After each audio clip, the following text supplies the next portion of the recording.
Hello, everyone.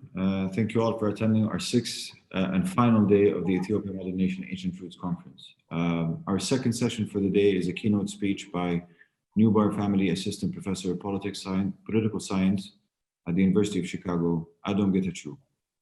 I would just like to mention a few housekeeping details. The duration of the panel is 1 hour. The duration of the keynote speech is 1 hour, including the Q&A portion.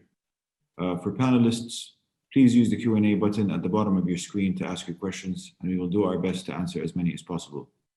Please do not use the chat option to ask questions, as we are not utilizing that option for questions. For fellow participants in the conference, please note that you have the option to enter the Q&A portion of the panel to ask your questions using audio and/or video. To ensure a smooth process, please utilize the raise your hand feature at the bottom of your screen, and the moderator will call upon you to present your question. Professor Elizabeth Georges will be joining in for the Q&A portion to moderate questions and the discussion. I would also like to inform everyone that this session is being live streamed on our YouTube channel to increase access across countries that do not have access to Zoom. Thank you again for joining us, and Professor Elizabeth Georges. Okay, so we're nearing the end of this conference. Our keynote to this conference, to the end of this conference, is Professor Edom Getachew. We began the conference with a keynote from veteran scholar, Professor Baru Jode, and we're ending it with a keynote from a much younger scholar, Professor Edom Getachew. So I'll introduce Edom. Edom Getachew is the Newbar Family Assistant Professor of Political Science and the College at the University of Chicago. She's a political theorist with research interests in the history of political thought, theories of race and empire, and post-colonial political theory. Her work focuses on the intellectual and political histories of Africa and the Caribbean.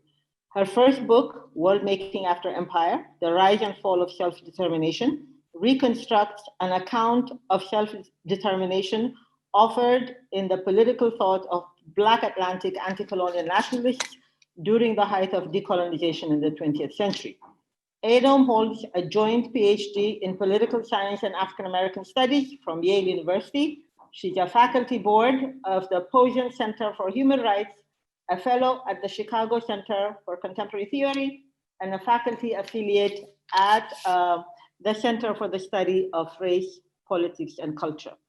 Her talk today is titled Beyond Exceptionalism, Ethiopia in the History of International Law. Please help me welcome Professor Edom Getachew. Edom? Thank you very much.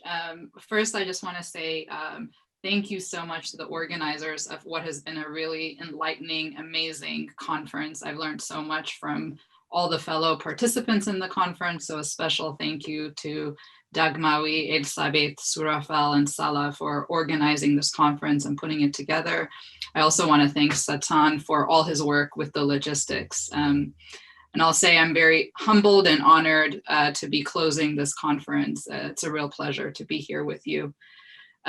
Before getting to my talk, I wanted to start with two personal anecdotes that I think reflect on this question of exceptionalism, which is also where we started this conference. So I was born in Ethiopia, but grew up for most of my childhood in Botswana. And there's one moment in that time that really sticks out to me, which was in a class on African history. We had a Zambian teacher. And when we got to the Scramble for Africa, he spent a lot of time talking about 1896 and the Battle of Adwa, and how important it was, how special it was that Ethiopia had withstood European colonialism. And I remember at that point, one of my classmates said, well, so what? I mean, they may have not been colonized, but they're in the same position as we are in. You know, they're no different from fellow Africans. So I think that in some ways touches on one part of the story of the problem of Ethiopian exceptionalism, which is that it disaggregates us from the rest of the continent and the experience of Africa and African studies more broadly. I mean, after moving to the US and starting graduate school, I went to Trinidad to do research on Eric Williams and CLR James. And while I was there, I came across an Ethiopian Orthodox church. And this was an Orthodox church where there were no Ethiopians and Ethiopian diasporans who attended the church. All of the attendees were Trinidadian. And I got very close to one family who, after we went to church one day, took me to the eastern part of Trinidad and said, "This is the closest we will ever be to our home of Ethiopia." And so for them, there's a different vision of what Ethiopian exceptionalism is, what it promises. So I think one question for me is how to both resituate Ethiopia within African studies and how to de-exceptionalize in that way without, while retaining the significance and utopian associations of Ethiopia within the African diaspora. So today, most of my talk will be really doing the work of resituating Ethiopia within the history of colonialism in Africa more generally. And it will focus on the 1920s and 30s and the ways that Ethiopia appeared in the League of Nations. So I'll start now. In 1922, Ethiopia entered the record at the League of Nations formed just 3 years earlier. This first entry was not as a member of the international body. Ethiopia did not appear in the record as a subject of history. Instead, Ethiopia is recorded in the League's official journal as the site of a humanitarian crisis. During that year's meeting of the Assembly, Sir Arthur Steele Maitland, the New Zealand representative in the Assembly, raised the pressing humanitarian issues of slavery and the slave trade as evils the League must work to combat. His concern was particularly focused on what he called the recrudescence of slavery in Africa, and he urged the League pay most attention to practices of slavery and the ongoing slave trade in Ethiopia. At the time, Ethiopia and Liberia were the only countries on the African continent independent of European control. Liberia was already a member of the League, while Ethiopia would join the following year. The New Zealand representative made a call for the investigation of slavery in Ethiopia at the behest of the British Anti-Slavery and Aborigines Protection Society, which had long been preoccupied with ongoing practices of slave trading. Sir Steele Maitland's comments on Ethiopia centered on the absence of sufficient state power in the country for abolishing slavery, he argued. And the fear was that this unregulated space was now feeding a resurgent slave trade in the Middle East. This fixation on Arab slavery in this statement would be reproduced in the League's engagements with Ethiopia, and it replayed a long 19th century discourse of rendering slavery a quintessentially Muslim practice, and in ways that obviously deflected from New World slavery and transatlantic slave trade. With the hope of organizing an international response to the crisis, Steele Maitland introduced 2 resolutions in the Assembly. The first requested an inquiry into slave trading in Ethiopia, while the second focused more broadly on slavery in Africa. To avoid what might have felt as undue attention on one country, the Assembly decided to pass the more general resolution, asking the League's Council to collect information from all member states about slavery and to submit a report for the Assembly's meetings the following year. This very effort, this investigation into slavery in Ethiopia, would actually yield, by 1926, the Convention on Abolishing Slavery. But while the Assembly chose to take a more general approach to slavery, the spotlight on Ethiopia persisted among members of the Anti-Slavery Society and within the League of Nations. So for instance, just months after this resolution passed, the permanent secretary of the Anti-Slavery Society, John Harris, published a pamphlet titled Slavery and the Obligations of the League. Previously a missionary, Harris was an anti-slavery campaigner and author of several books on slavery and colonial rule in Africa. In his pamphlet, Harris argued that while slavery was abolished or severely curtailed in those African territories under European control, slavery, open, cruel, and fiendish, unfettered by European intervention, was taking place in Ethiopia. Harris's account turned on acknowledging Ethiopia's imperial character. Ethiopia, he argued, was ruled by a religious and ethnic elite that dominated subject peoples throughout the land. Relying primarily on travel writings by Europeans, but also on written laws, he documented widespread slave trading and property in men and women within Ethiopia. He also argued that the absence of state oversight, which would be a recurring theme, ensured that slave raiding beyond Ethiopia's borders was sanctioned or ignored. For Harris, this crisis was irresolvable in the absence of external, that is, European oversight. The League, on his view, was the appropriate agent to address this crisis. He argued that Article 22 had made the League responsible for the prohibition of abuses such as the slave trade in the mandated areas. And Article 24 of the Covenant had placed all pre-existing international organizations, including the British-based Anti-Slavery Bureau, under the League. More importantly, Harris argued the League had responsibility for slavery in Ethiopia because it was the policeman of the world. And in this role, he recommended that Ethiopia be placed under a League of Nations mandate. Frederick Lugard, the architect of British indirect rule and the author of the 1922 The Dual Mandate in Africa, would eagerly take up this suggestions. At the time, Lugard was serving as the British representative on the Permanent Mandates Commission. This is the part of the League that was charged with oversight of the former colonies of Germany and the Ottoman Empire, which had been transferred to Britain and France as mandates. Lugard would write a memo titled Slavery in Abyssinia to colleagues in the League, where he reiterated the society's concerns about the consequences of political instability in Ethiopia. He insisted that the League should intervene, but he worried that because Ethiopia had not been a party to the Treaty of Versailles, that the organization had no legal standing whatsoever in regard to the affairs of the country. Yet despite the absence of legal sanction for League intervention, Lugard insisted that a mandate over Ethiopia was possible. He indicated that the League would be acting in its legitimate sphere if it recommended that signatories of previous slave abolition treaties authorize the League to investigate slavery and take up possible remedial action. This remedial action, again on his view, would take the form of assistance, both moral and material, by instituting a Class B mandate over Ethiopia.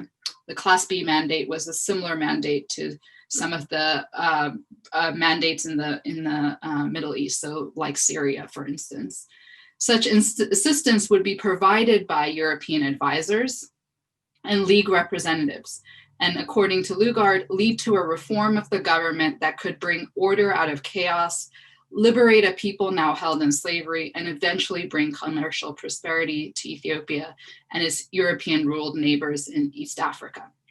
The mention of commerce here is significant, for here it is represented here as the antidote to slavery, as the economic, so the opening to European and American financial interests is represented as the antidote to slavery.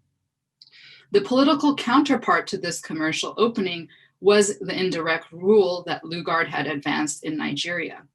According to Lugard, the advisor that the League would appoint would rule through the native ruler and the provincial chiefs and ensure that reforms were acceptable to them as well as the League. This structure, Lugard argued, left the natives free to manage their own affairs through their own rulers, proportionate to their degree of advancement. Of course, as Mahmoud Mamdani has argued, this insistence on native authority amounted to creating a form of decentralized despotism. This plan to make Ethiopia a mandate and to extend indirect rule to the country would be interrupted by Ethiopia's request for admissions to the League in 1923. Before describing this request, though, I want to note some things about the 1922 debate about Ethiopia and the League. First, it should be clear that Ethiopia here is interpolated by a colonial discourse about Africa.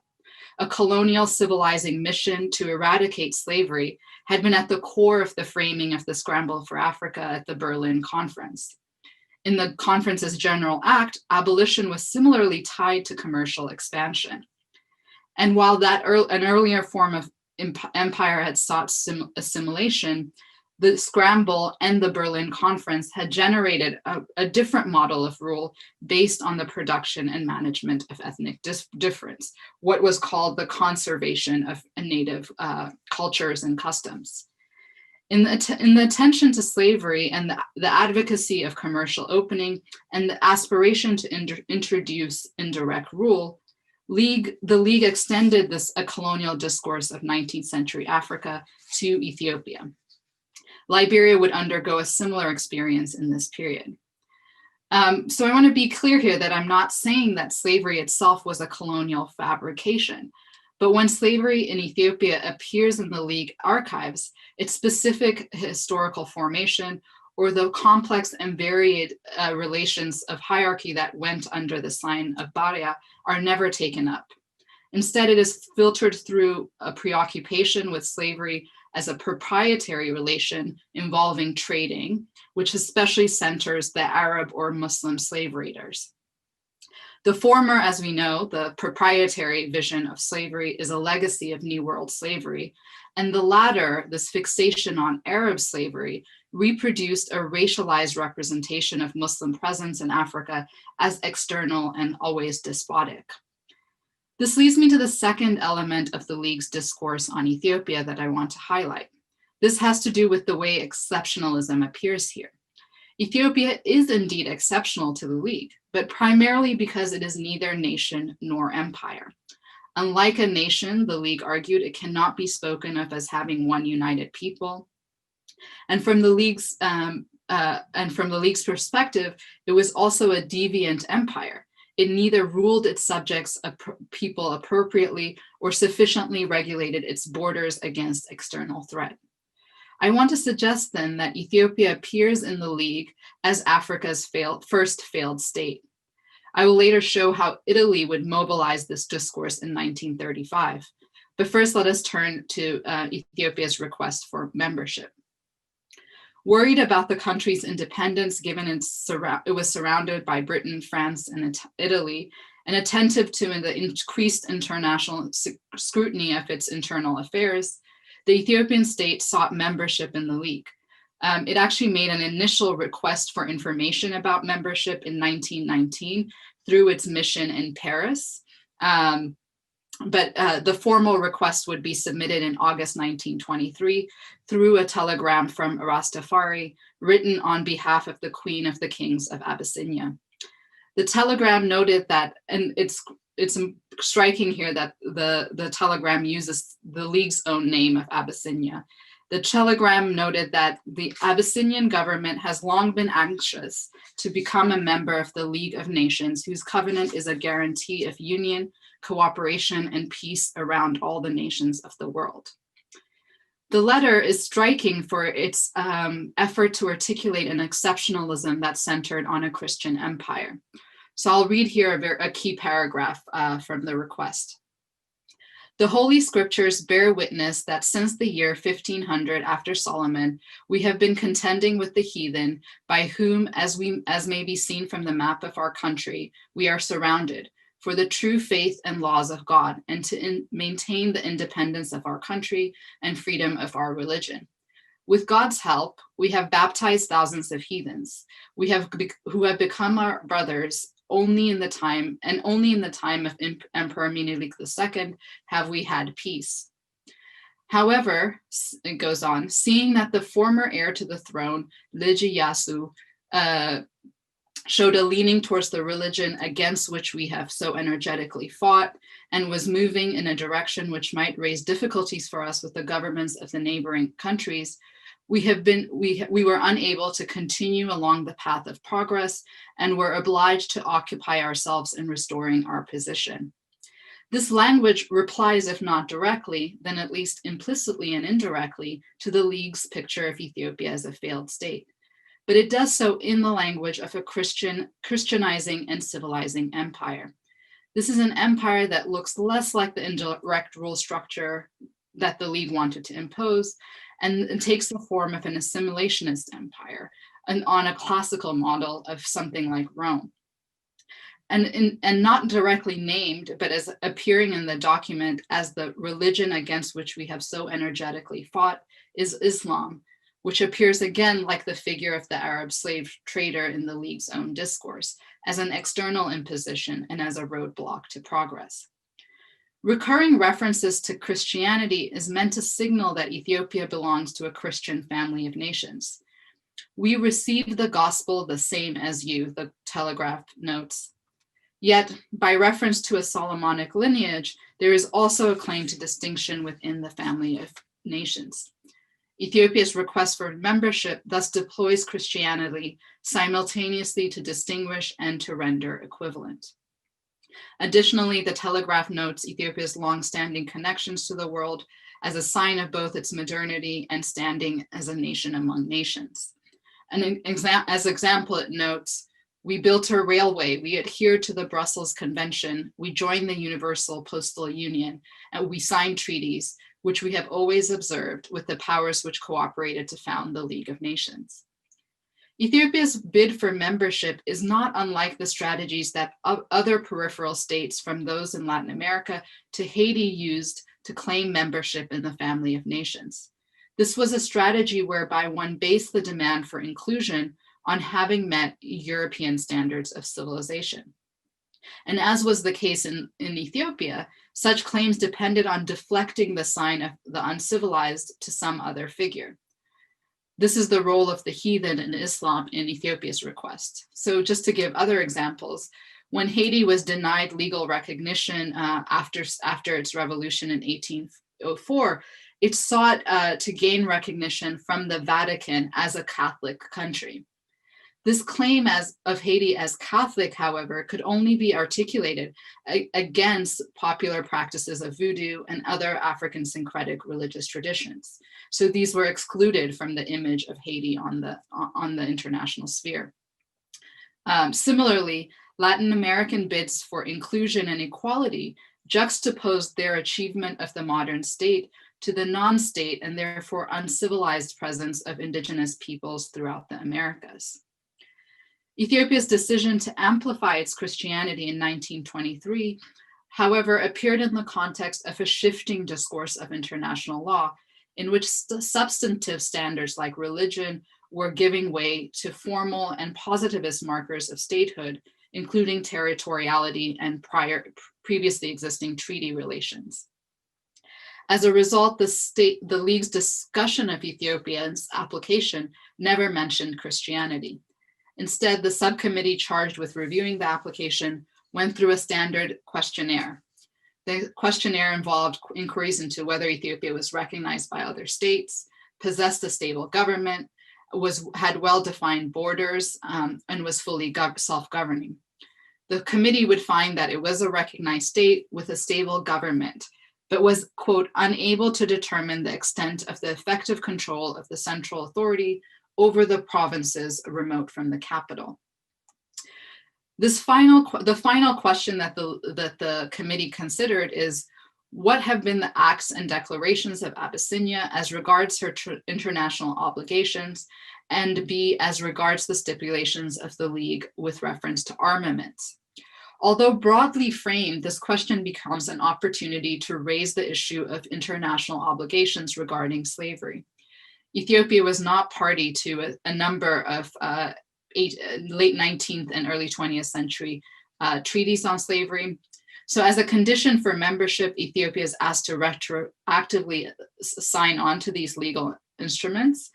In addition, the government was required to furnish the League's council with information regarding its progress on abolishing slavery. Finally, Ethiopia was prevented from buying arms and would have to make reports on this question too. So the inclusion of Ethiopia in the League was an instance of what I call in my book unequal integration.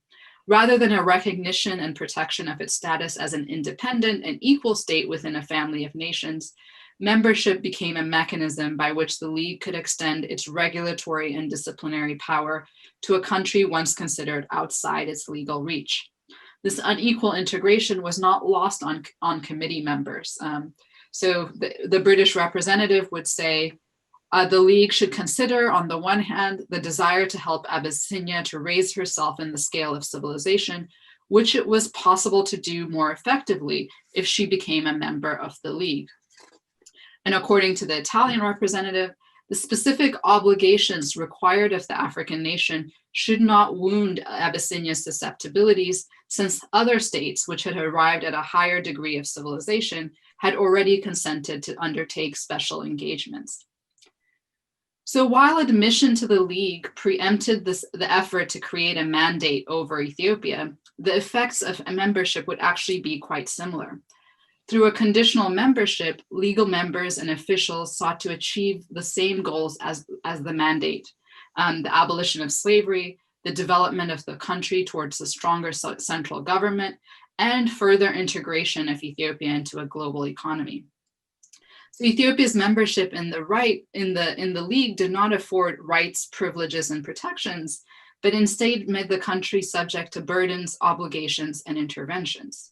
Ethiopia, I argue, was suffered or experienced a burdened and racialized form of membership, similar to Liberia's situation at the time. This structure of unequal integration was the very basis of imperial rule throughout the previous decade, which included practices of incorporation, partial recognition. In this respect, then, Ethiopia's membership in the League was just the latest version of a colonial system of unequal treaties. So now let's turn to the consequences of this form of burdened membership. Beginning in December 1923, when the imperial government informed the League of new edicts about slavery's interdiction, Ethiopia made annual reports about its humanitarian progress. Yet nothing could shake the League's view that in the absence of some kind of European oversight, slavery wouldn't be abolished. So for instance, 2 years later, in 1925, the international labor organizations produced a memo that called attention to Ethiopia and Liberia as places where slavery raged on because the native tribes of the interior are not under the full administration of the country. Ethiopia and Liberia, the memo notes, are the only two African states which are not under some kind of European control, and that this absence of European rule explained the ongoing practices of slavery in the two countries. By 1932, the now Emperor Haile Selassie would after pressure from the League, invite the British Anti-Slavery and Aborigines Protection Society to lead an investigation and make recommendations on the question of slavery. This report would be presented to the League, and I just want to read the characterization of the emperor. So it says, the emperor possessed the mentality which we now associate with European political ethics, in a degree which is singular in an Eastern ruler, and still more singular in the rule of an Eastern state whose traditions are those of violence, disunity, and incompetence. This portrayal of Haile Selassie as a modernizer, stymied by the conditions of his own country, or discordant with a country that was still savage or barbaric, was a recurring trope of the 1930s. According to the report, despite the emperor's enlightenment, government in the European sense does not exist. Once more, the specter of European advisors and a mandate-like structure was raised again. The report suggested this time that because Ethiopia was now a member of the League, they couldn't force mandation. So they tried to do it indirectly. He suggested that European advisors could be instituted as a condition of receiving an international loan for public works. Through the financial inducements, the League would be able to finally bring Ethiopia under its oversight, a goal it had sought for now a decade. The loans also, they argued, would open up Ethiopia to greater economic integration. According to the report, Ethiopia thus far had avoided borrowing money from abroad, and the absence of foreign financing had left the country underdeveloped. The loans would thus accomplish two things: providing oversight in the administration of the country and developing the East African state through integration. These two aims, they suggested, went hand in hand. So building roads would connect the country to legitimate trade and contribute to developing Ethiopia as an agricultural state, like Palestine, a British mandate, and Syria, a French mandate. So this loan program would also not be instituted. However, it remains part of the broader story of unequal integration and international racial hierarchy. Like the proposed mandate of 1922, Ethiopia's conditional membership of 1923, the ILO report of 1925, and the 1930 recommendations on Liberia, the loan program indexed a strategy by which inclusion into international society served as a mechanism for the League of Nations to exercise a disciplining and regulatory function over African states. So it's important to then situate the Italian invasion of 1935 within this international discourse. 1 month before launching its invasion, Italy submitted a 60-page memorandum to the League outlining Ethiopia's failures to meet its international obligations. The report represented Ethiopia as both a failed state, lacking the capacity to exercise effective control, and to meet its international obligations. So it was an outlaw state that egregiously violated international law. This account drew on Ethiopia's special obligations to the international community and reiterated more than a decade-long concern about Ethiopian statehood to justify the impending invasion. So I won't rehearse the various parts of the memorandum, but I just want to end or say the closing paragraph. So the closing paragraph of it reads, "It would be contrary to every principle of law and justice to claim that members of the League are bound to observe the rules of the covenant in their relations with a state member which has placed itself outside of the covenant under a breach of its undertakings." Two claims are intertwined here. First, Ethiopia has, by its status as a failed and outlaw state, put itself outside of the protections of independence and territorial integrity to which all member states were entitled. Second, if Ethiopia was no longer entitled to protections, Italy in its dealings with Ethiopia would no longer have to play by international rules. If Ethiopia was barbaric, the impending invasion and occupation was not a war between equal members of the international community that was limited by the Hague and Geneva Conventions. Instead, it was a colonial war, similar to Germany's incursions into Southwest Africa that led to the 1904 genocide, or Spain's 1921 use of mustard gas in Morocco, or France's bombardment of Damascus in 1925. Employing the League's own language vis-a-vis Ethiopia, this memo gave legal and moral cover for the brutal war that Italy was just about to exercise. What I'm suggesting here is that the problem with the League then was not just that the organization failed to sanction Italy after it invaded, but instead that it had generated the discursive and political conditions of possibility in which the invasion occurred. Indeed, the League could not defend Ethiopia after the invasion because it had never recognized Ethiopia as an equal member. 2 points further confirm this view. So after Italy submits its memorandum, the League responds by producing its own memorandum, and it's not one that in any way contradicts Italy's depiction of Ethiopia. Instead, it reiterates once more the duty of the League of Nations to extend assistance to Ethiopia on a collective international basis, and again suggests that the basis for this should be foreign loans. Second, Italy's account of the civilizing mission in Ethiopia would be transmitted to the League and recorded in the League's document, again without comment or any challenge. So ultimately, the League came to accept Italian rule in Ethiopia as a vehicle for its own project of humanitarian intervention.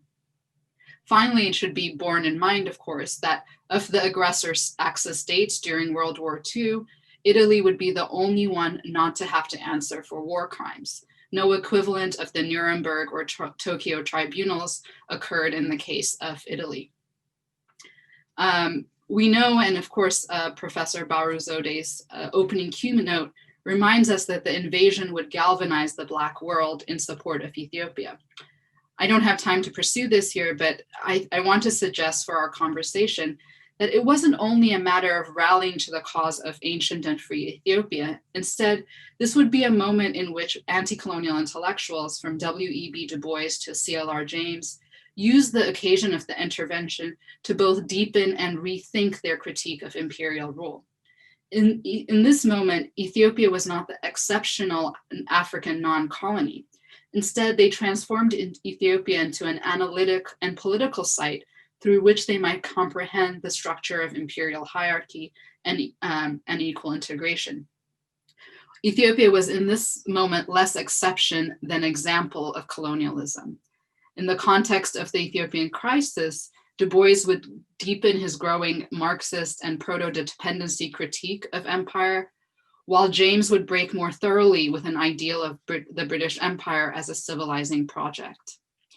By way of conclusion, and I'll just take 3 more minutes, let me suggest in a more speculative vein how they're rethinking and the broader history of Ethiopia's presence in international law might help us move beyond exceptionalism. I want to suggest in the last minutes how a move from the exceptional to the exemplary might offer a different and critical vantage point. There is, I think, a double valence to the exemplary that cannot be captured by the language of exceptionalism. On the one hand, of course, the exemplary is that which serves as a model, a North Star of sorts to which one aspires. In this sense, the exemplary has something of the exceptionality thesis within it. But on the other hand, the exemplary is that which is indicative or illustrative of a broader predicament. It is the vehicle through which a more general experience can be apprehended.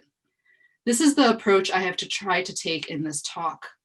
The non-colonial character of Ethiopia I've tried to show is actually the site in which we apprehend some basic structures of colonialism, unequal integration, and racialized sovereignty. This argument then is similar to Mahmoud Mamdani's puncturing of South African exceptionalism in Citizen and Subject. In fact, we might think of South Africa and Ethiopia as Africa's 2 exceptions, the former representing the high point and extreme version of colonialism with apartheid, and the latter, of course, standing as the non-colonial counterpoint. What Mamdani does with apartheid is illustrate how it is actually the general form of the colonial state. In other words, South Africa becomes a window into or an example of colonial Africa more generally. What I've tried to show here is that Ethiopia's membership in the League was similarly a window into wider structures of imperialism. In the 1920s, Ethiopia sits at the concatenation of 2 imperial discourses. First is the civilizational discourse of the 19th century, from which the scramble for Africa is the high point and which combines humanitarianism, commercial expansion, and a political rule predicated on indirect rule. Second is an emerging and consolidating discourse of normative statehood, which emphasized effective control and territoriality, in short, what was called a European model of statehood.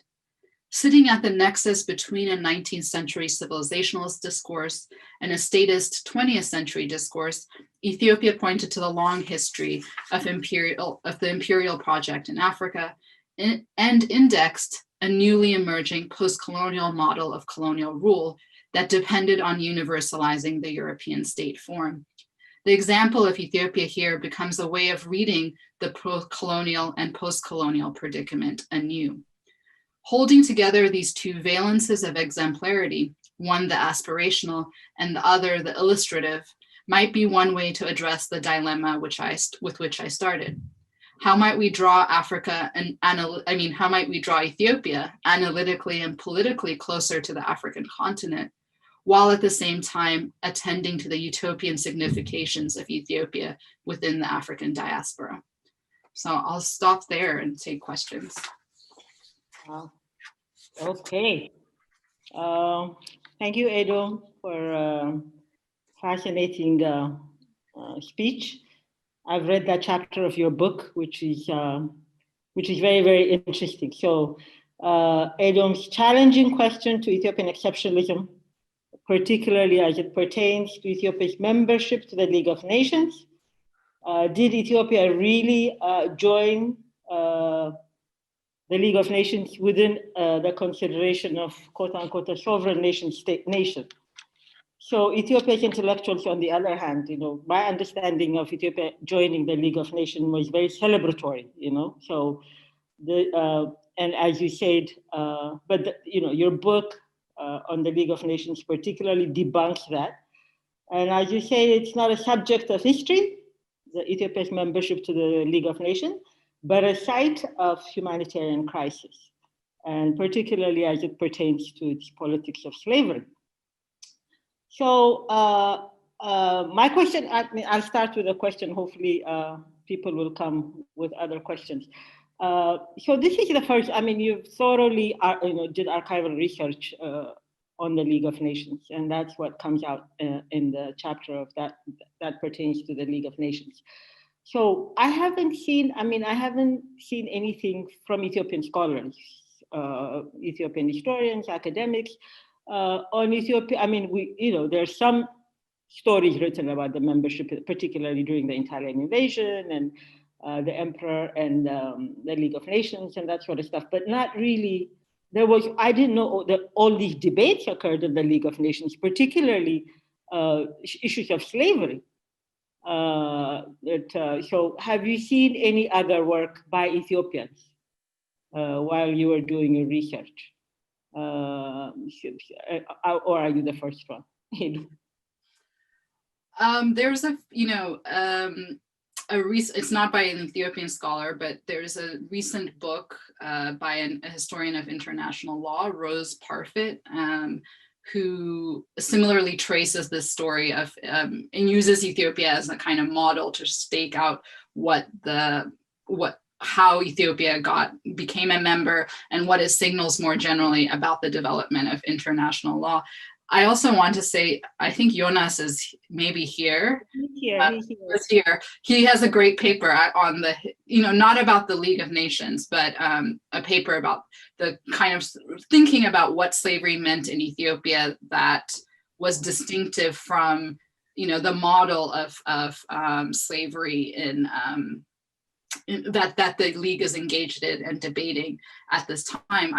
I think many people, this is not just about Ethiopian scholars or the way the League is represented in the history of Ethiopia, but many scholars of international relations and international law celebrate the fact that African states were members of, African and Caribbean states were members of the League of Nations. They think this is the first moment in which there's what's called an expansion of the international society. So they think it's the first step that will lead to decolonization and the wider inclusion of African states.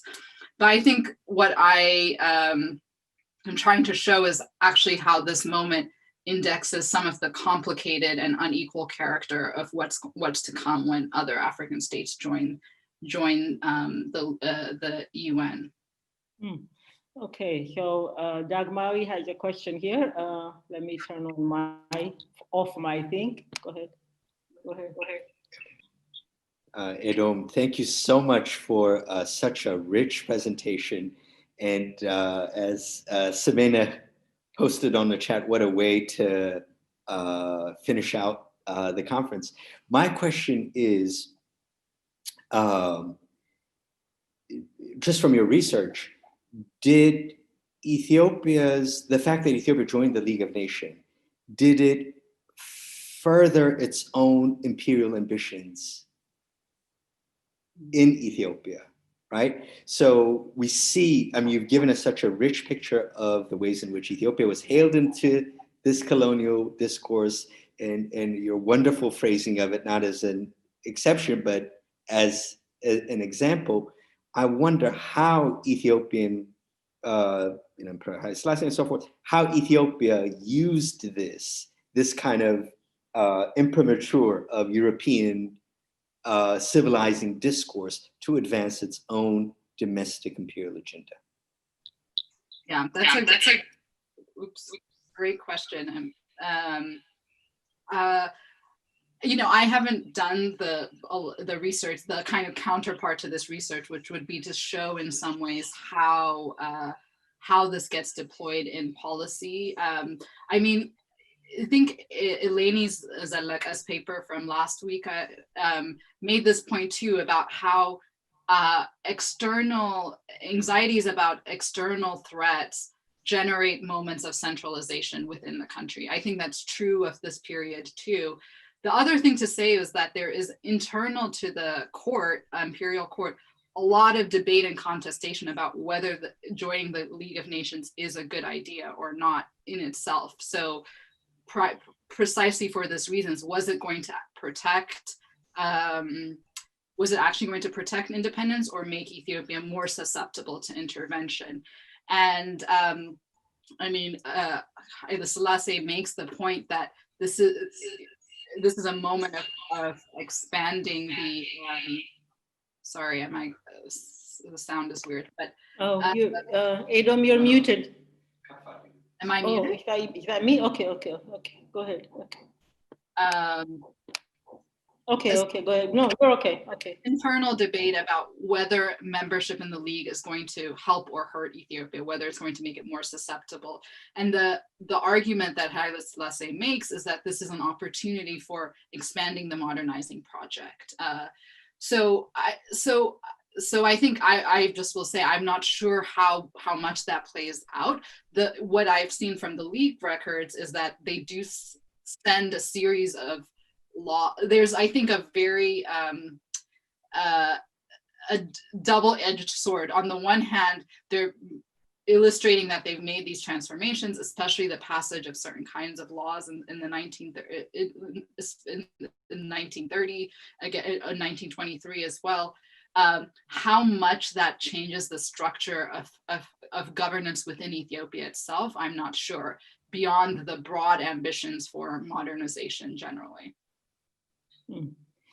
Okay, so I don't see any questions. Come on, guys, you come in slowly, and then we're inundated at the end. Huh?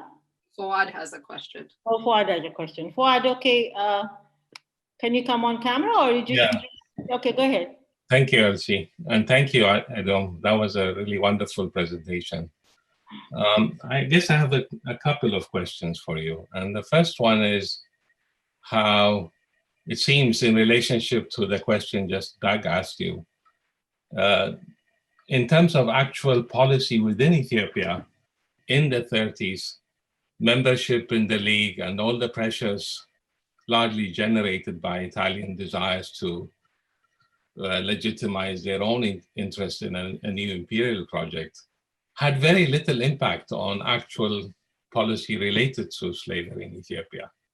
As late as the mid-30s, the Empress Menen was ordering slaves, right? She was ordering a new batch of slaves that she wanted to purchase, right? This is in the mid-1930s. The queen was still sending orders for a new batch of slaves. So in terms of actual policy within Ethiopia, I think it had little direct impact, right? Even at the highest level I'm talking about here. Yeah. But later, I think in 1942, when the law was actually passed, the form it took was informed largely by what Lugard himself had conceived of what emancipation would look like, right? And that was a focus on the legal status of slavery.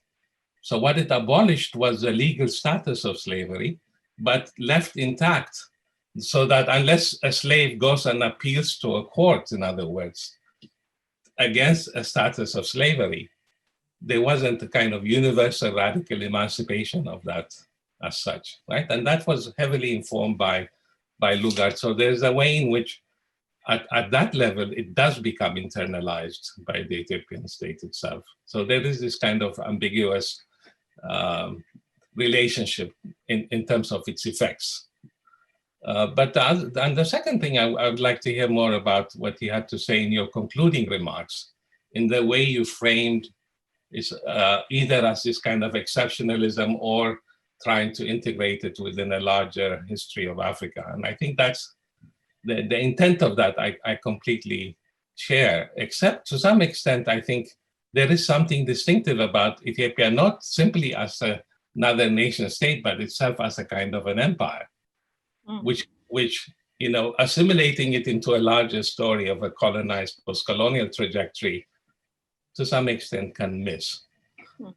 And then the last thing is simply a minor question. You said something about James, that in the context of Italian aggression, abandons a vision of a British civilizing mission. That's quite surprised me, actually, given what he had written prior to that. But since you've done work on this, I would like to hear something about that, if you don't mind. Thank you.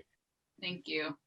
Let me start with the third and then work my way up. In 1933, CLR James writes an essay commemorating 100 years of emancipation in the British Empire. It's a surprisingly laudatory essay in which he basically says, we are free because of the British Empire. He has a line that, for the West Indian British subject, 1834 is year zero. This is when political life begins. And in that essay, he says, slavery still persists. He mentions Ethiopia, he mentions Hong Kong. There's a few other territories he mentions. And he says, it is our hope that, the British Empire will carry forward a vision of emancipation into these parts of the world. When the invasion happens in 1935, again, in the context in London, in the context of a wide range of Pan-African mobilizations, he says something very different to say about Britain, and it has to do with Britain's failure Britain and France's failure to protect or stand up for Ethiopia in the context of the invasion. So more generally, I think of the 20s and 30s period more generally among anti-colonial thinkers as a period, well, of course, for some people, a real period of radicalization and transformation, but also a growing kind of, let's say, a shifting perspective within the British Empire from thinking that there might be ways of securing forms of self-government and equal citizenship within the empire to ones that very explicitly call for, independence. So I'm happy to share the reference to the 1933 essay, but that's what I was referring to in his vision of the British Empire as a kind of emancipatory project. I think thanks for the second question about the specificity or how not to lose the fact that there is a different kind of history to Ethiopia. I don't disagree with that. I think actually you mentioned this in the first panel, maybe it was someone else, about what are other kind of terms, conceptual terms that might help us think about, say like specificity as an alternative to thinking instead of exceptionalism. So it may be that there are specific historical trajectories, and in the case of Ethiopia, a story of Ethiopia as an empire, as an imperial project that is distinctive to Ethiopia vis-a-vis other African states. But specificity does not mean that they're non-generalizable, possibilities from which you might read from a kind of specific historical experience. So I think that would be my orientation. I think there may also be ways to think about Ethiopia. Another way to think about Ethiopia is as a space that's, as an empire, it has features of it that look like other non-Western empires, the Ottoman Empire, the Japanese Empire. And so it's also a space in which, we might be able to read a kind of the convergences of a specifically African experience with the experiences of non-Western empires. So that would be another way, I think, to think about situating Ethiopia in more comparative terms beyond the specific, African context. The third question on this, on the 1942 law, I think this is, in some ways you see this throughout. One, I should say, this is exactly what the League is saying, right? That in fact, even though Ethiopia has agreed to all these things on the international sphere, nothing has changed about what's happening in the country, about what the structures and institutions of slavery look like. And I think that's right, but some part of that has to do with exactly with the ways that the League imagines what abolition is and what emancipation is. If you look at all the 1926 Slavery Convention law, or I'm forgetting when, but there's in the 1930s, there's a Forced Labor Convention. All of these define slavery in a really, really limited terms as legal status, as a property status. And of course, this is a legacy of the transatlantic slave trade, but it is also a way of protecting and ensuring the legality of all kinds of unfree forms of labor that persisted, not just in Ethiopia, but also across the African continent. So it is a very limited conception of emancipation that gets written into the slave conventions, and then that gets picked up not just by Ethiopia, but every state that abolished slavery in the 30s and 40s. I guess I'll say one other thing about the story of how the 1942 law ends up, mimicking Lugard's own languages. I think there too is an opportunity to think about the structures of conceptual appropriation and the ways in which African societies or non-Western societies pick up and redeploy the same categories of the imperial structure. Okay, I hope I answered your questions. Thanks, Edo. Please use the Q&A because the chat cuts off. So now I can't see Shumadlis's question, but I'll use the Q&A. There's a lot of questions now from Ali Maki. Thank you for this great paper. Ethiopia is a signatory to the founding charter of the United Nations at a time when, if I'm not wrong, no Asian country was. Does your analysis of unequal integration carry into its membership into the United Nations? Does this attempt of unequal integration persist post-World War II? So Shumadlis, you have to kind of paste your question to the Q&A. I can't see it anymore. Okay, go ahead, Edo. Can you answer Ali? Sorry, Elsie. Participants cannot put their questions in the Q&A section because they don't have access. So that's why they're sending you via chat. Okay, that's fine. Okay, participants then. Do you see raised hands? I did raise my hand.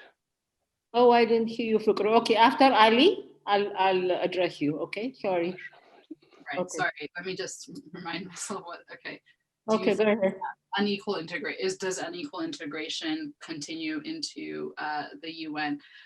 In some ways, what I think this moment of the League signals is this, what I called a different way of structuring a new version of unequal integration, which no longer depends on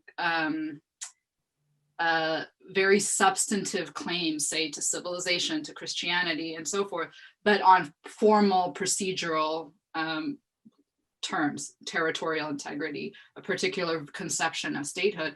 And those are the terms by which all colonized and decolonizing states entered into the League, into the United Nations. So I think of unequal integration as a kind of long durée process of how to think about the formation of international society, but one that at different moments takes on very distinctive processes and orientations. Okay, thank you. So many people have raised their hands. I can't see those raising hands either, but somebody sent me a I can message. see Okay, no, I got it, okay. So it's Fukru, Jonas, Mitzanet, and Shimalis, 4 of you. Can you please raise your hand? Fukru, we'll start with Fukru. Please, audio. Fukru, go ahead. Yeah, all right. Thank you. Can you hear me? Yes. Yeah, well, a very good presentation. My question is, I don't know if it is a question or questions, but I feel there is lots of hindsight element in the presentation, because obviously we know what happened to the League of Nations, following. Can you hear me? Yes. Yeah, so obviously we know what happened to Ethiopia following Italy's invasion of the country and the League of Nations, failure to act. Therefore, I definitely agree with your phrase, unequal integration. But on the other hand, I think Shimalis used the word vindication. Ethiopians felt quite vindicated when they were admitted to the League of Nations. It was a sign that they were advancing, they were making it. So, I mean, you have lots of sources on the Ethiopian side, like the Brahana Salam discussions. It's written in, obviously those are written in Amharic. I don't know whether you read Amharic, but I don't know whether it's really possible to offer a complete picture of the debate between the League of Nations on the one hand and what the Ethiopians themselves were saying on the other. Without including Ethiopian sources. That's my first question. Second question, yeah, the issue of slavery has been addressed by Susan Myers as well. She has an excellent article about the debate over Ethiopian slavery, during the time of Ethiopia's admission to the League of Nations. But what about what was taking place in other parts of Africa? Forced labor, how was that similar or different from the type of slavery that was taking place in Ethiopia? And I feel some element of unfairness when we just focus on Ethiopian slavery while without at the same time addressing what was taking place in other parts of Africa, in the Congo, in many other places. Third question, a very simple one. Fuad, you mentioned about Menin ordering a batch of slaves. I don't know where that came from. Is there any source for that, please? Thank you. That's Fuad, though. She does. Okay. Well, that was for Fuad, but in case if he used her book, I don't know where he got it from. Okay, you can text him for text Fukru your answer. Okay, Edom, go ahead. Okay, I'll just be brief. I mean, I think you're absolutely right that a more thorough exploration of this would have to also consult Ethiopian sources and Ethiopian depictors. Now, my point here isn't to say that Ethiopia should not have joined the League of Nations. I don't think the situation would have been better for Ethiopia had it not joined the nation. So in that sense, it's not a hindsight, an attempt to say from hindsight that this was a bad strategy. I mean, there were also moments in which it did help Ethiopia. Ethiopia is able to use the League of Nations space to draw attention to a secret agreement between Italy, Ethiopia, and France to have spheres of influence over Ethiopia. This is in 1925, the same year that the Italian, the ILO memo is written. So it's not to say, I focused on one side of it because I'm interested in making a particular kind of argument. But I think this was, again, a strategy that most peripheral states use. They understood that this was a kind of a place that afforded you certain kinds of possibilities, and at least a forum, an international forum to defend yourself and to draw light to your relations with other states. But that comes at a particular kind of cost, and this was just a way of thinking about what those costs were and how those costs might help us rethink Ethiopia's place. So it's not to say I think there was another thing they could have done or to take away from the kind of achievement it was felt to be. Again, many states, other states, again, all the free non-Western states thought of this as a very important step in having their statehood recognized. So in that sense, it's not very different.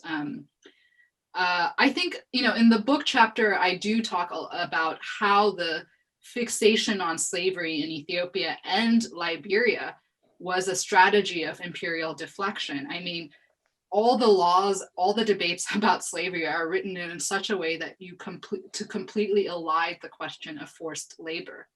Even when there's a forced labor convention in 1930, in the language of the forced labor convention, it basically treats it abolishes all forced labor except what it calls customary forced labor.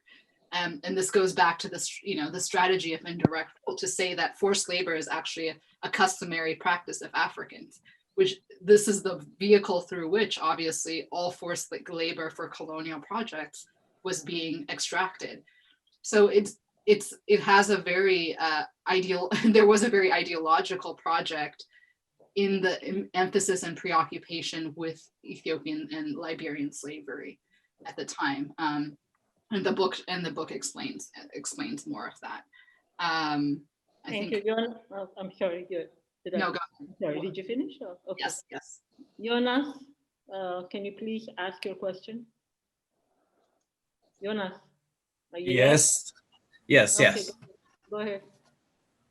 Thank you, Adam, for the very fascinating question, the presentation and discussion. And I want to build up on what Fukro was saying on the local, to read the local responses, especially the discourse of abolition has been, was there. If you read Brand Salam newspaper or the association established by Hakim Workner. He disappeared. Jonas, can't hear you. Okay, so he's not there. Can you hear me? Now you can hear you. Yeah. I think there are, I was mentioning about Hakim Workers Association and his Agar Fikr Mahabar. It's abolition, an institution for abolition of slavery in Ethiopia. And Brand Salam newspaper is full of encouragement articles on abolition and encouraging elites to liberate slaves in Ethiopia. And also Kabada Mike's fascinating book on civilization and slavery,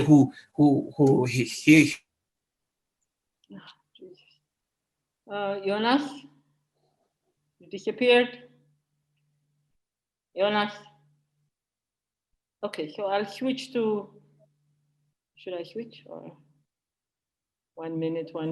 Jonas? Yes, sorry, let me say quickly. Make a brief end, yeah.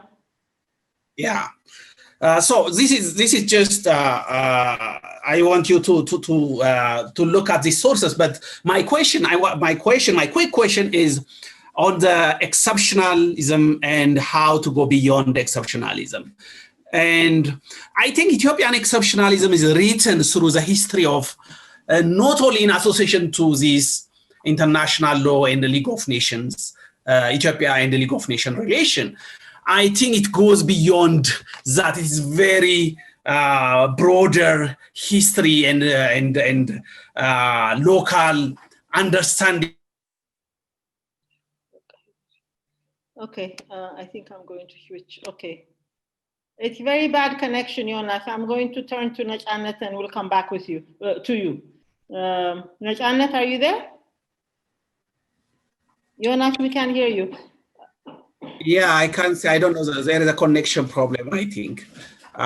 So I want turn off your camera.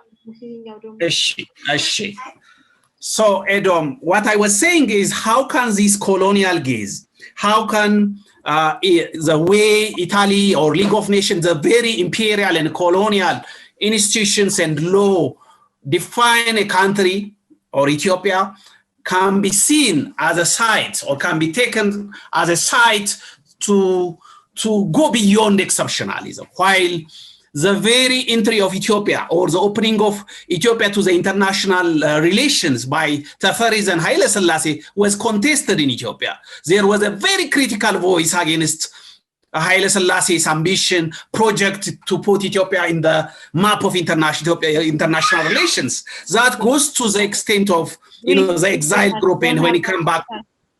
Can you yes? Can you summarize? Yes. I think Edom sees what I am trying to say. So can we talk about go beyond exceptionalism by focusing on this colonial relation, Ethiopia and the League of Nations relation, in whatever status Ethiopia has admitted to the League of Nations? Can that be enough to think about Ethiopia's exceptionalism and beyond? Thank you, Elsie. Thank you, Edom. Okay. I mean, a very short answer. I think it's no. This is just one attempt to think, one space that I think, given my own interest, I focused on to think about how, I should say it's not just that the fact that it's, the main thread of the argument is that Ethiopia is interpolated into a colonial discourse, but it's also the ways that that interpolation happens plays on its exceptional status, right? There's this constant debate about what makes Ethiopia as an empire, and its failures as a particular kind of empire. So the point isn't to say that just doing this kind of work of reconstructing a colonial discourse dismantles exceptionalism altogether. But I hope it can be a kind of model or example of how we might, reintegrate Ethiopia into a broader African studies. That would require examining other features of Ethiopian society and politics beyond its international politics. I will just say, though, I think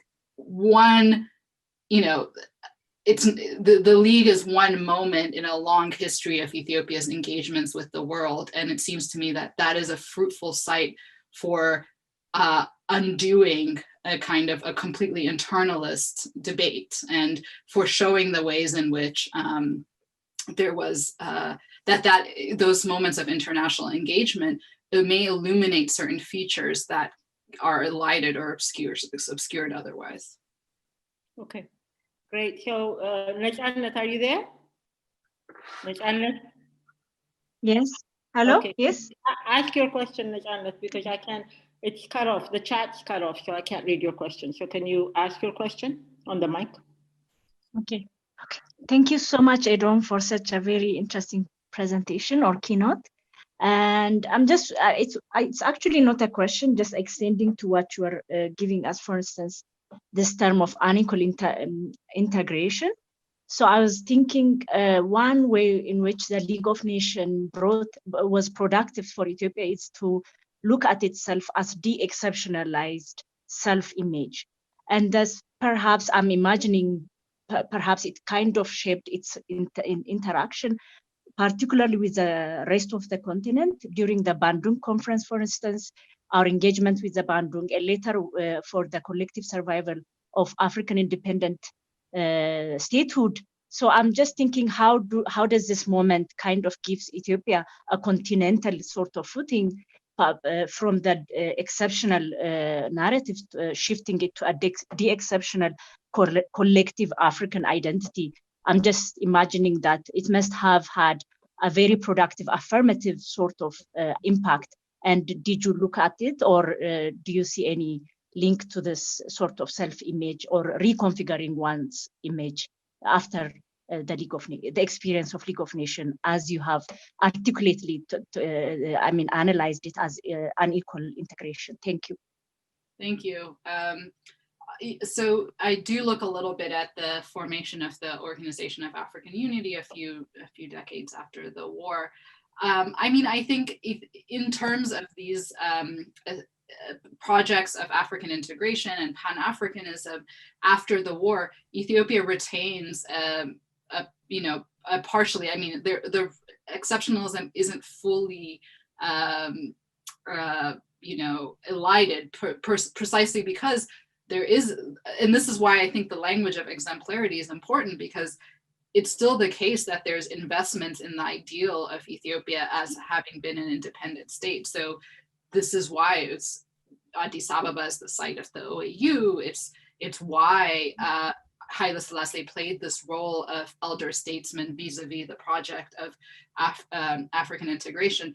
I will say there's this tying the League of Nations moment to the moment of the UN, there's a very important episode, which is in international law, which is that Ethiopia and Liberia bring a case before the International Court of Justice, which has to do with the status of Southwest Africa or Namibia, which had been a mandated territory.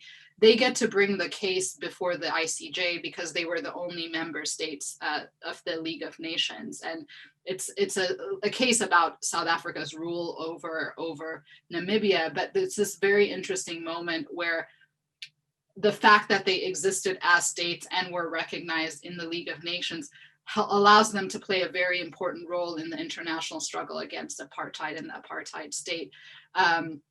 So I do think that there are the discourses of the 40s, 50s, 60s do bring Ethiopia closer to the emerging decolonizing African world, but it does so by still retaining some versions of exceptionalism, and that in this particular case of the ICJ case in 65, that exceptionalism ends up being very important in pursuing the court case.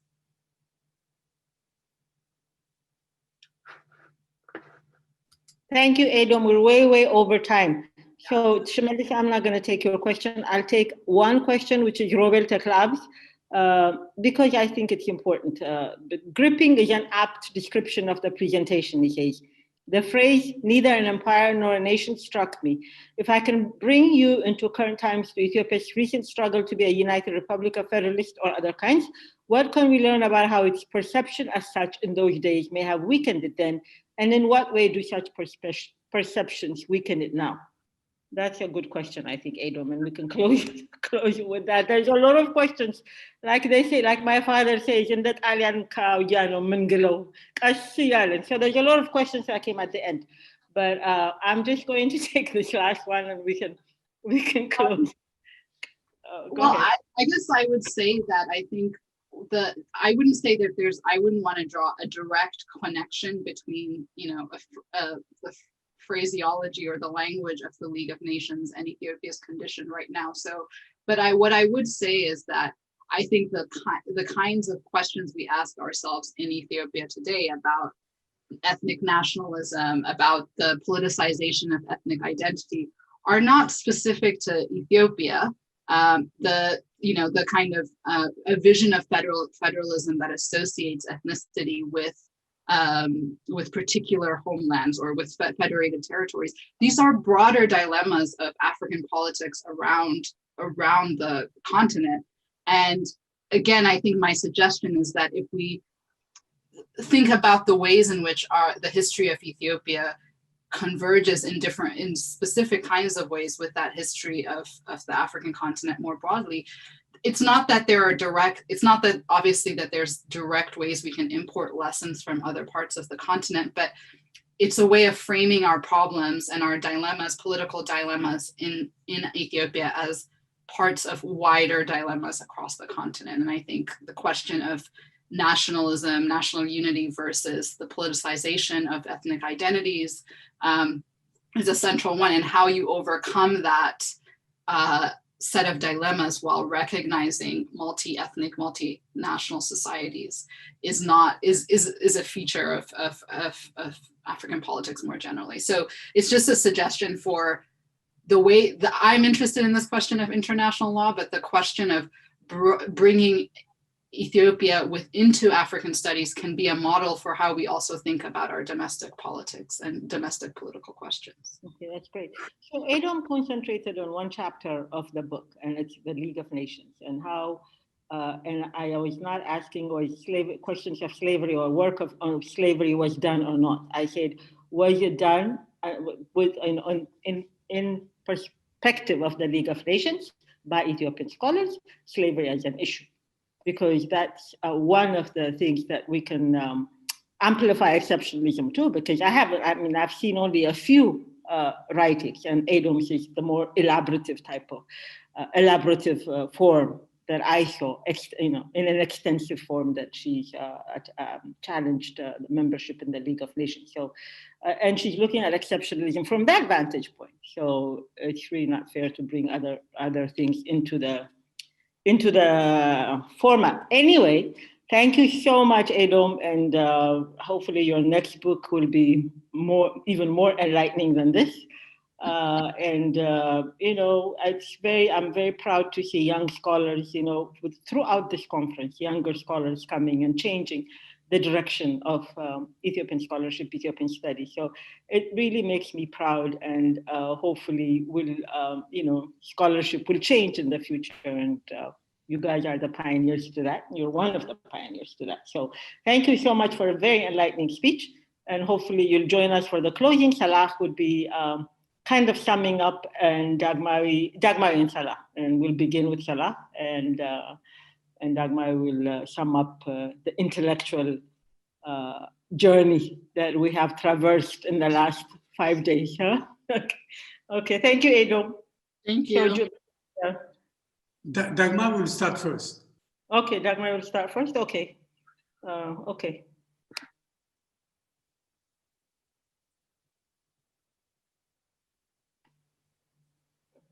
Okay, so I've been tasked with an impossible undertaking. And the director of the institute, when Salah Hassan asks, you have to oblige because he's my friend.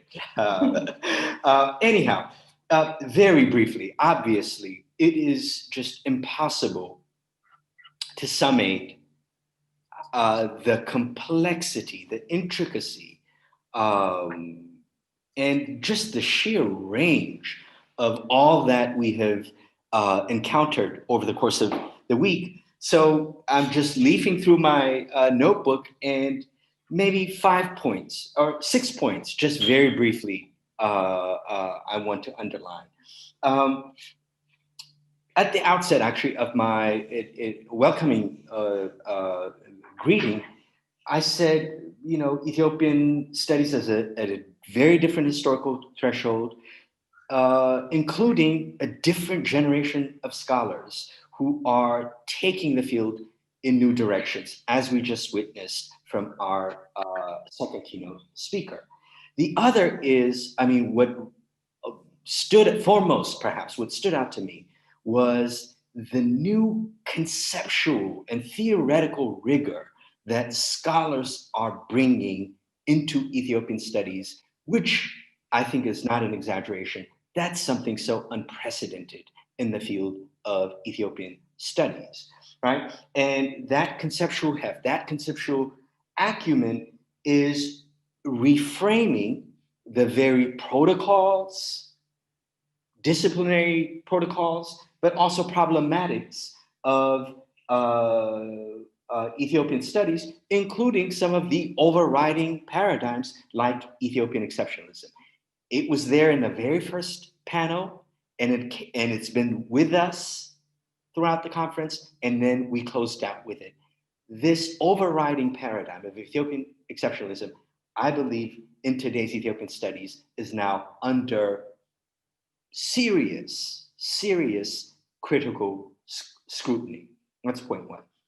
The second, also notable, I found, is the fidelity that new scholars are bringing to the experience of ordinary Ethiopians, and a kind of history from below that allows us to glimpse an Ethiopian culture and Ethiopian civilization that's not top heavy. It's not about emperors, the landed, the feudal order, the bureaucrats, even the intellectuals, right? So there is a fidelity to amplify the voices of Ethiopians that have not, ordinary Ethiopians that have not received their due. And this line of scholarship is doing it, on the one hand, by mining new archives, and on the other, examining old archives and allowing the disesteemed, the disenfranchised to speak, right? That's also new. So that's the second point. The third point is,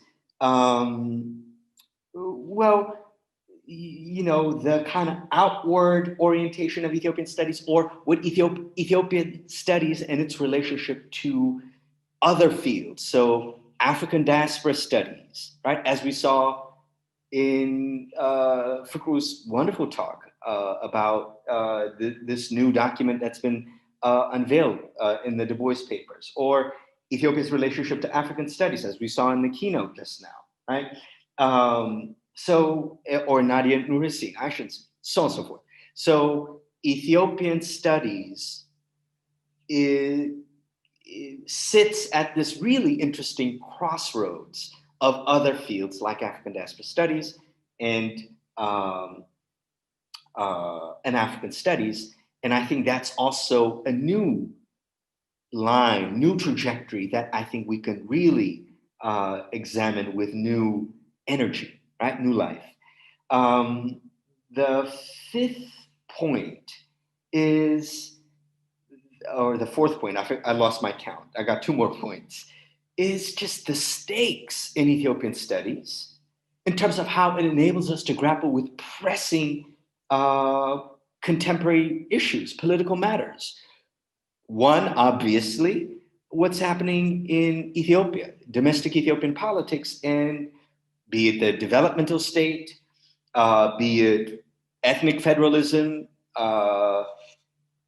and the kind of precarious situation the country finds itself, right? Ethiopian studies has a lot to teach us in these grave political matters, but also Ethiopian studies has a lot to teach us about other pressing global issues at the world hour today, as we saw, for instance, in the panel on migration.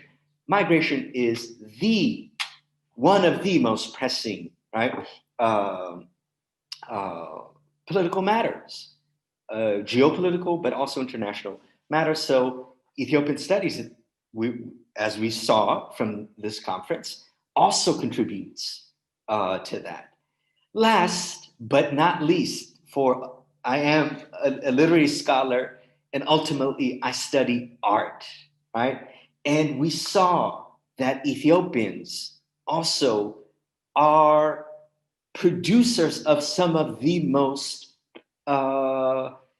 extraordinary, illuminating works of cultural production. In this conference alone, think about the visual artists that we encountered. This evening, Dagmar Yemer, Aida Muluna, the photographer, Julie Mehratu, the abstract painter, Salim Mokria, the documentary filmmaker, right? So that we can never, I think, even because politics has a way of overshadowing, formal politics has a way of overshadowing so much in Ethiopian life and culture. And we cannot lose sight of our artists who are ultimately our greatest teachers. I'll just say it has been enlightening to be educated and ennobled by all the participants. So I thank you. Okay, Salah, before you start, I just want to note too the savvy of Ethiopian women scholars, that have come, in the past few years, from Edom Getachew, Nachanet Gabra Mikael, Tafara, all these people, Aida Muluna, that we saw young Ethiopian women scholars coming up, and it makes me really proud because I haven't seen that in prior scholarships. Books have come out by Ethiopian women, Edom's World Making After Empire, Sarawit Bakala's Locating Politics, Irrecha as Ritual. I don't think I said it properly, but Sarawit Bakala's book, Eleni Shantim Jaleka's book, Theorizing Ethiopia in Theory. So all these books came out in the past couple of years, including my own book, but I'm from a generation above them. But still, you know, for the first time, Ethiopian women scholars are coming out with sophisticated intellectual rigor. So I'm proud of that too. So, and hopefully that will continue as well. Salah, sorry. No worries. I mean, Okay, thank you so much, okay. Dagmawi. Thanks. Okay, Surafil wants to say something. So before you, sure, just a little. Okay, go ahead. No, I didn't want to say anything. Thank you so much. Salah, you may go ahead and give the remarks. No, please say, because I think. No, we have already taken much time, and you know, much has been said, and I'm good. Please go ahead, Salah. Thank you. Okay, so thank you so much. I mean, this has been, I wouldn't be saying anything new. This has been a remarkably successful conference by all measures or any means. And for this, I'm very grateful to my co-conveners, Surafel Wandemo, Dagmawi Wobshit, and Elizabeth Georges. So they are actually part of a group of 4 senior and postdoctoral fellows. This has been our inaugural group, I must say. And for those of you who are interested, we are offering 2 senior scholars at 2 senior fellowships, and then for senior fellows, of course, but also 2 postdoctoral fellowships every year, and the postdoctoral fellowships are actually for 2 years. And I'm happy that Dagmawi, Elizabeth, and Surafel will continue with us over the academic year. So rest assured that there will be more programming on Ethiopia, and this won't be the last. And more importantly is that the proceedings, we are expecting that participants to follow up, and hopefully those we invited at the last minute who were not able to join us earlier, but join us on Zoom, that we will expect the papers, and we are hoping to publish this as a book. Several people raised a question, or actually a request, that they would like to see the film. So I think Sat'an and myself will consult with the filmmakers to be able to continue this other, because some people missed it, and they expressed a desire to be able to see the films after the end of the conference. So the presentations, and I will just echo what Elizabeth, Surafel, and also Dag said, whether they are in panels, or whether they are round tables, or films, discussion following films, or artist focus, dialogue, has all been, of course, sophisticated, rich, rigorous, and in many cases, highly theorized.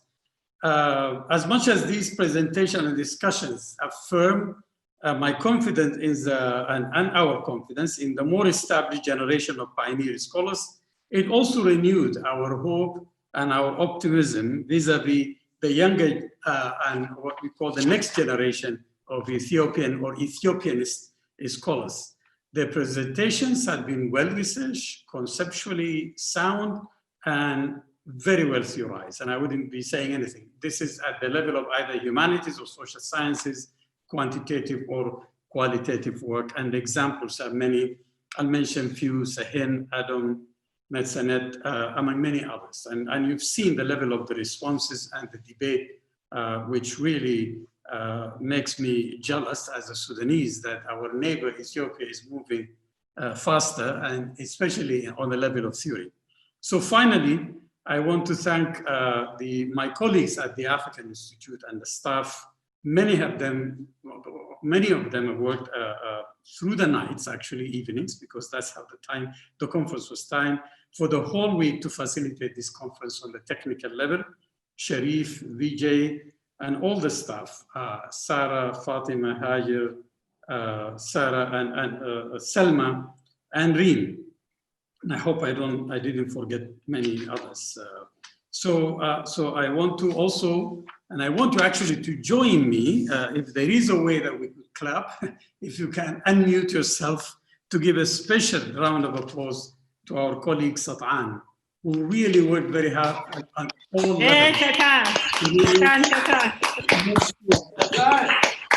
this conference, from preparing the program, from invitation, from all the logistics, he has been meticulous, person, followed up on all details and made sure that we really have this kind of successful, smooth, transition of different panels and so forth. So thank you so much, Sat'an. Above all, of course, I'm grateful to all the participants and attendees for taking the time to sit through hours and hours for a whole week, despite what is now came to be known as the Zoom fatigue. So I wish there is a way to celebrate in person with a meal, a drink, or a feast, followed by a great Ethiopian music. But I think in the future we will, hopefully humanities will defeat this pandemic. So thank you all. It has been really wonderful, seeing some of you,